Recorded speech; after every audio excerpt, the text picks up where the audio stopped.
অনেক কিছুই এবার প্রথম দেখা গেল বিপিএলে, যেমনটি এর আগে হয়নি। এই অনেক প্রথমের মাঝে নেতিবাচক দিকই বেশি। পারিশ্রমিক না পাওয়ায় অনুশীলন বয়কট, বিদেশি ক্রিকেটার ছাড়া কোনো দলের ম্যাচ খেলতে নামা আগে কখনোই ঘটেনি। তবে রান বন্যার বিপিএল এর প্রথমবারের মতো কিছু ইতিবাচক ঘটনাও ঘটেছে। দুর্বার রাজশাহীর হাত ধরে এবারের বিপিএল নেতিবাচকতায় রেকর্ড গড়েছে। পারিশ্রমিক না পেয়ে অনুশীলন বয়কট এর আগে ঘটেনি। শেষমেশ রাজশাহীর বিদেশি ক্রিকেটাররা ম্যাচই বয়কট করলো। ম্যাচের আগ মুহূর্তে টাকা নিয়ে আসলেও হোটেল রুমের দরজাই খোলেনি বিদেশি ক্রিকেটাররা। এমনই অবিশ্বাস জন্মেছে ফ্র্যাঞ্চাইজির প্রতি। টিম ম্যানেজমেন্ট থেকে নাকি টাকা নিয়েও ফরেন প্লেয়ারদের রুমে নক করছে, কেউ গেটই খুলে নেই। পরে লাস্ট মোমেন্টে তো আমরা লোকাল প্লেয়াররাই ছিলাম। অনেক কিছুই নতুন এক্সপিরিয়েন্স হচ্ছে। আমার মনে হয় এইরকম প্রেশারে এত সমস্যার মধ্যে দিয়ে খেলাটা, এটা আরও ফিউচারে উপকারে আসবে। এত চাপের মধ্যে ভালো খেলতে পারলে সামনে খেলাটা অনেক সহজ হয়ে যায়।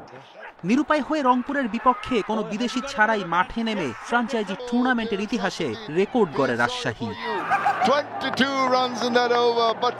নেতিবাচকতার এখানেই শেষ নয়। বিপিএল এর টিকিট নিয়ে হই হুল্লোড় অতীতেও হয়েছে, কিন্তু এর আগে কখনো বিসিবিতে ভাঙচুর হয়নি, যা এবারই প্রথম। সামারাকুন, মিগুয়েল কামিন্স, ফারমানুল্লাহ, রানজানে সহ নাম না জানা অখ্যাত অনেক ক্রিকেটার এবারের বিপিএল এ খেলছে। এত আনকোড়া ক্রিকেটার এর আগে কোনো আসরে দেখা যায়নি। রাজশাহীর মালিক শফিক রহমান খেলোয়াড়দের পারিশ্রমিক ও হোটেল বিল বকেয়া ইস্যুতে সমালোচিত। চিটাগং কিংসের সামির কাদের চৌধুরীও বিপিএল এর মান ডুবিয়েছেন। শাহিদ আফ্রিদির মতো ক্রিকেটারকে মেন্টর হিসেবে এনে কোনো অর্থই নাকি এখন পর্যন্ত দেননি। তার দলের পারভেজ ইমনও পাননি পারিশ্রমিক। নেতিবাচকতার ভিড়ে কিছু ইতিবাচক দিকও রয়েছে। সর্বাধিক 7 সেঞ্চুরি দেখেছে এবারের বিপিএল। 200 ছাড়ানো স্কোর 11টি। 4 ছক্কায় রানের বন্যায় আগের সব বিপিএলকে ছাড়িয়ে গেছে এবারের আসর।